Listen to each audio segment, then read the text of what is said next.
Hello everyone, मैं आप सभी को अपने क्लास एसकेपी क्लासेस में वेलकम करता हूं। उम्मीद करते हैं आप लोग बढ़िया होंगे। ठीक है, तो आज जो सब्जेक्ट लेकर आया हूं वो सब्जेक्ट का नाम है ज्योग्राफी, जिसे हिंदी में भूगोल कहते हैं। ठीक है, भूगोल क्या है, भूगोल का अर्थ क्या होता है, इसके बारे में आज उससे रिलेटेड मैं आप लोगों को यानी बारीकी से बताऊंगा, एक एक करके बताऊंगा कि भूगोल एक विषय के रूप में क्या है, भूगोल भूगोल जो होता है वो क्या कहलाता है, उसके बारे में बताएंगे आप लोग को। ठीक है, तो चलिए स्टार्ट करते हैं। तो देखिए, भूगोल एक विषय के रूप में ये आज का टॉपिक है। ठीक है, और इसके बारे में हम आप लोग को बताएंगे कि ये होता क्या है। ठीक है, तो पहला पॉइंट जो आ जाता है आपका वो भूगोल। ठीक है, भूगोल क्या है उसके बारे में जानेंगे।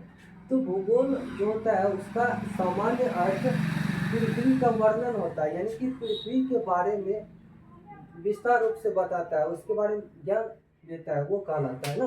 उसके बारे में अध्ययन करता है, उसके बारे में बताना चाहता है। ठीक है, तो सर्वप्रथम भूगोल शब्द का प्रयोग जो था एरिस्टोस्थेनीज ने, एक ग्रीक विद्वान थे। ठीक है, इन्होंने किया, ये ग्रीक विद्वान थे। इन्होंने सर्वप्रथम 269 से 194 ईसा पूर्व में किया था। कहने का मतलब ये हो गया कि भूगोल सब्जेक्ट का वर्णन जो है समन, यानी एक सीधी बात में सीधी तरीके से अगर कहा जाए तो पृथ्वी का वर्णन कहलाता है भूगोल।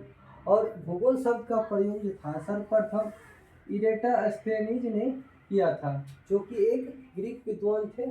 ठीक है, और इन्होंने सर्वप्रथम 276 से 194 ईसा पूर्व में किया था इनका उपयोग, भूगोल शब्द का प्रयोग। ठीक है, तो आगे देखिए, यह शब्द ग्रीक भाषा की, यह जो है ग्रीक भाषा के दो मूल तत्व, मूल शब्द ना, जियो, जियो का मतलब होता है पृथ्वी, मीन्स पृथ्वी, पृथ्वी जिसको हम धरातल मानते हैं, जहाँ पर हम लोग अपना जीवन यापन करते हैं, वो कहलाता है पृथ्वी।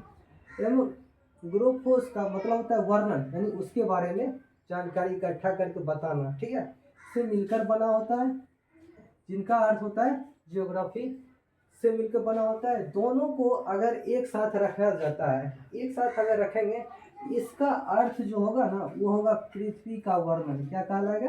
पृथ्वी का वर्णन होता है।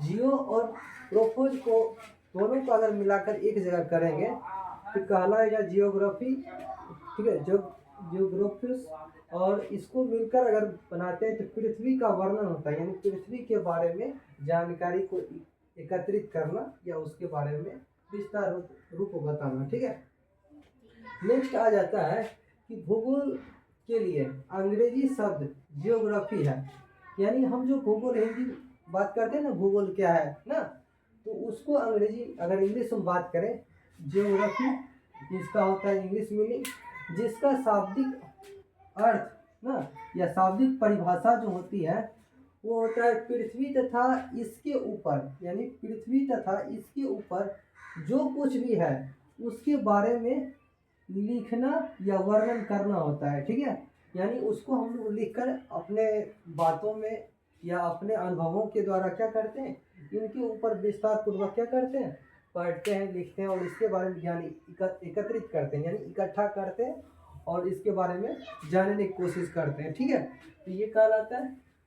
आगे देखिए, तो भूगोल शब्द जो था 19वीं शताब्दी के प्रारंभ में, यानी शुरुआत में, प्रारंभ मतलब शुरुआत में भूगोल का विषय यानी सब्जेक्ट जो था, सब्जेक्ट के रूप में अध्ययन प्रारंभ किया गया, प्रारंभ हुआ, यानी इसको क्या किया गया 19वीं शताब्दी में भूगोल विषय के रूप में इसको पढ़ा गया। ठीक है, और जर्मन भूगोलवेत्ता ए बी हमबोल्ट तथा कार्ल रिटर ने इसमें पथ मतलब रास्ता प्रदर्शक के रूप में कार्य किया, यानी एक रास्ता बनाए और इसके रूप में इसके ऊपर कार्य किए, यानी काम किए और उनको पढ़ा गया। ठीक है, नेक्स्ट आ जाता है कि भूगोल पृथ्वी की धरातल, धरातल मतलब जहाँ पे जीव जंतु मानव आदि जो भी है वो जिन पे निवास करते हैं ना, जो अपना जीवन यापन करते हैं। ठीक है, तो वो कहलाता है आपका धरातल। ठीक है, तो धरातल इसके स्वरूप यानी आकार, भौतिक भौतिक मतलब जो हम देख रहे हैं, ठीक है, इसका लक्षण क्या है, एक्टिविटी क्या होता है, और इसका मुख्य मुख्य देखेंगे आप लोग राजनीतिक विभाजन, यानी कि इसको मुख्य रूप से इसके बांटा भी गया है, इसके जलवायु यानी यहाँ पे कैसा मौसम है वो पता चलता है, उसका उत्पादन यानी इस पे क्या होता है उसके बारे में पढ़ा जाता है, और उस धरातल पर कितनी जनसंख्या है, पर्यावरण तथा उसकी समस्याओं के अध्ययन का विज्ञान कहलाता है। कहने का मतलब ये आप ये समझे कि भूगोल पृथ्वी के धरातल है, ठीक है, और इसका आकार, रूप, रंग, तरीका जो होता है ना, भौतिक लक्षण, इसका क्या लक्षण है, यहाँ पे क्या होता है, जैसे कि मान लीजिए भूकंप आता है उसके प्रति, और यहाँ पे राजनीतिक विभाजन भी किया गया धरातल पर, धरातल को एक तरफ से विभाजन किया गया, बांटा गया, उसके बाद जलवायु एवं उत्पादन, और यहाँ पे धरातल पे क्या सब उत्पादन होता है उसके बारे में, एवं जनसंख्या के बारे में, पर्यावरण यानी यहाँ पे कौन सा मौसम चलता है, कैसा मौसम रहता है, उसके पर्यावरण आवरण के बारे में पढ़ा जाता है, और उसकी समस्या, यहाँ पे जो समस्या होती है उसके बारे में बारीकी से अध्ययन जो होता है वो विज्ञान कहलाता है, ये भूगोल, ठीक है। तो आगे देखते हैं, भूगोल जो होता है ना, मानव प्रकृति का एक अंगभूत भाग है, यानी मानव जो है भूगोल सब्जेक्ट का एक प्राकृतिक रूप से नेचर ह्यूमन द्वारा ये क्या करता है, अंगभूत एक पार्ट्स होता है, ठीक है, तथा वह प्रकृति पर अपनी छाप छोड़ता है, ठीक है। मनुष्यों द्वारा कुछ न कुछ जैसे कि क्या किया जाता है, डिस्कवर किया जाता है, खोजा जाता है, तो उसके बारे में प्रकृति पर अनुभूत क्या है, मानव जो है एक क्या है अनुभूत भाग होता है किसका, ज्योग्राफी का, और तथा वह प्रकृति पर अपनी क्या करता है, कुछ न कुछ छाप छोड़ता है, ठीक है, अपनी एक पहचान छोड़ता है, जो ये भूगोल कहलाता है। तो मेरे प्यारे प्यारे भाइयों, मैं आप लोगों को भूगोल विषय के रूप में कुछ पॉइंट बताया, जो मैंने बारीकी से आप लोगों के समक्ष इन शब्दों को बताया। आई होप उम्मीद करता हूँ कि आप लोग को ये वीडियो अच्छा लगेगा, और प्लीज़ इस चैनल को लाइक एंड सब्सक्राइब करें। Thank you.